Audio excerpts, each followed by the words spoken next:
Selamat datang di Klik Cerita Horor, channel yang menyajikan kisah-kisah seram dan penuh misteri. Punya cerita seram? Tulis di kolom komentar. Siapa tahu ceritamu yang kami angkat. Jangan lupa subscribe, like, dan share. Siapkan nyali, dan selamat mendengarkan. Judul: Rahasia Rumah Kosong di Ujung Jalan. Hujan deras mengguyur malam itu, menciptakan genangan di sepanjang jalan. Aal, Iqbal, Farhan, Bagas, dan Nopal duduk di sebuah warung kopi sederhana, membahas berbagai hal hingga akhirnya pembicaraan mengarah pada rumah kosong di ujung jalan angker. Mereka mendengar dari beberapa orang bahwasanya rumah tersebut terbilang angker, sering diselimuti kabut tebal dan sering terdengar suara-suara aneh meskipun tak ada yang tinggal di sana. Nopal yang terkenal nekat memulai tantangan. Gimana kalau kita buktikan? Masuk aja ke rumah itu. Kalau nggak ada apa-apa, kita bisa cerita ke orang-orang kalau itu cuma mitos. Aal mengerutkan kening, skeptis. Kau nggak tahu cerita orang yang pernah ke sana? Mereka bilang, nggak pernah sama lagi setelah keluar. Nopal membalas perkataan Aal. Itu namanya tantangan, bro. Kita ekspedisi sekalian ngevlog gimana? Mereka terdiam sejenak mencerna maksud omongan dari Nopal yang begitu berani. Yakin kamu, Pal? Orang-orang aja nggak ada yang berani ke sana, jawab Bagas dengan rasa ragu. Lalu Nopal menarik nafas dan berbicara meyakinkan mereka semua bahwa semua akan baik-baik saja.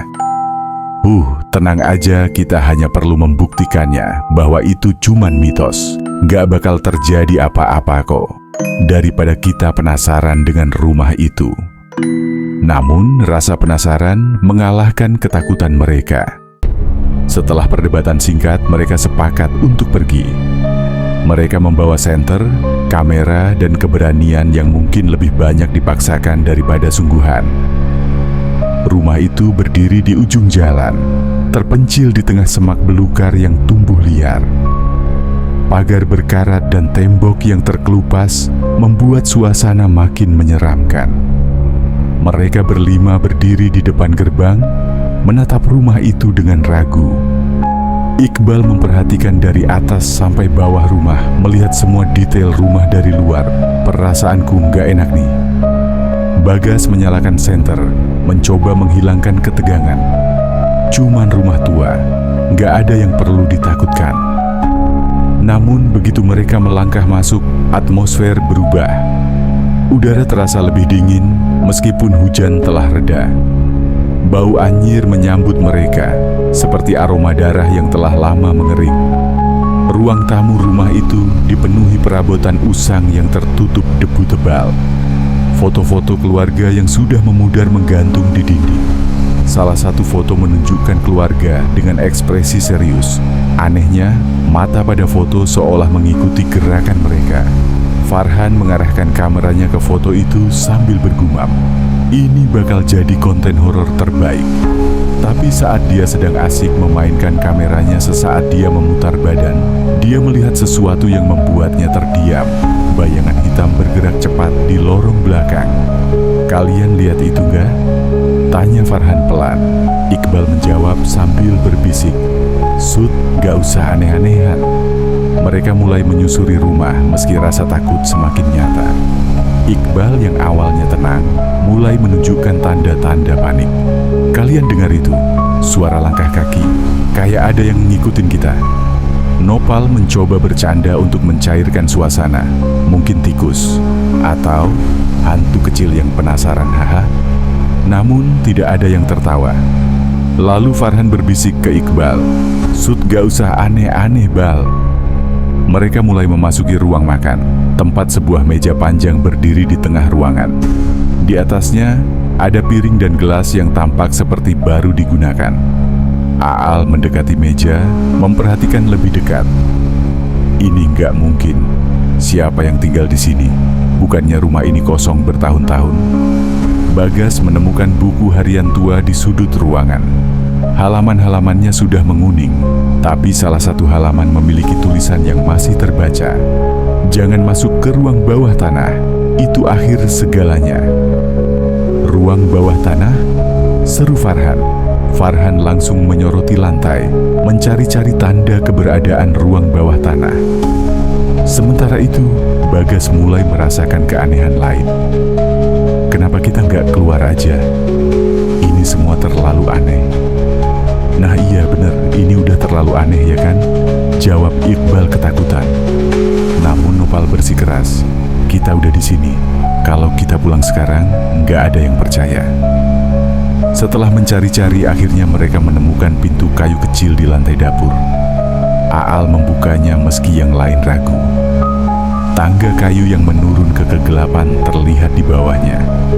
Bau busuk menyengat begitu pintu terbuka. Mereka turun satu persatu. Ruang bawah tanah itu dipenuhi simbol-simbol aneh di dinding, seperti lambang ritual. Ada lilin yang sudah mencair habis, dan meja dengan bekas darah yang tampak mengering. Farhan, yang terus merekam, tiba-tiba mendengar suara bisikan. Dia menoleh, tetapi tidak melihat apa-apa. Aal menemukan boneka tua di pojok ruangan, dengan mata yang seolah-olah menyala dalam kegelapan. Lalu semuanya berubah saat pintu ruang bawah tanah menutup sendiri dengan keras. Senter Farhan berkedip-kedip, dan suara langkah kaki berat terdengar mendekat. Mereka panik. Bagas menyalahkan Nopal karena memulai semuanya. Kalau bukan karena ide gilamu, kita nggak akan terjebak di sini. Nopal membalas dengan marah. Aku cuma ngajak. Kalau kalian takut, kenapa ikut? Farhan mencoba menenangkan mereka. Berhenti bertengkar.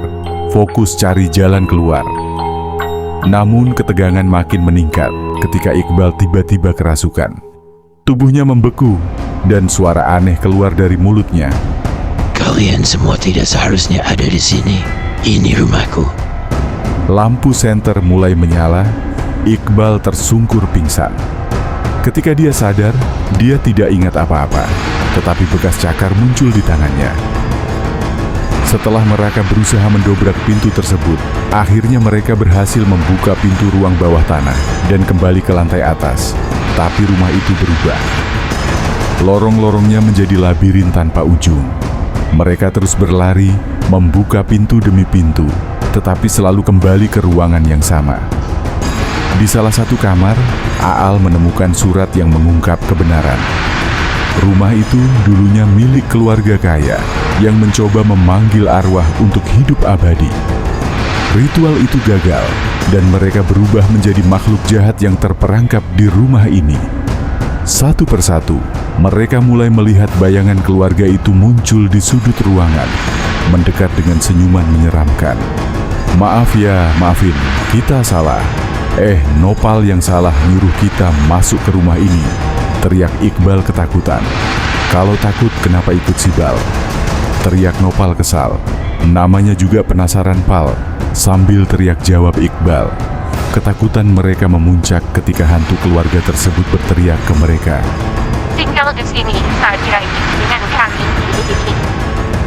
Mereka berlima pun panik dan terus berusaha mencari jalan keluar. Namun tiba-tiba tangan Iqbal bergerak menunjuk arah pintu yang berada di depan mereka sambil berkata, "Sepertinya itu pintu yang benar." Tiba-tiba tanganku menunjuk dengan sendirinya. Hingga akhirnya mereka menerobos pintu itu dan berhasil melarikan diri.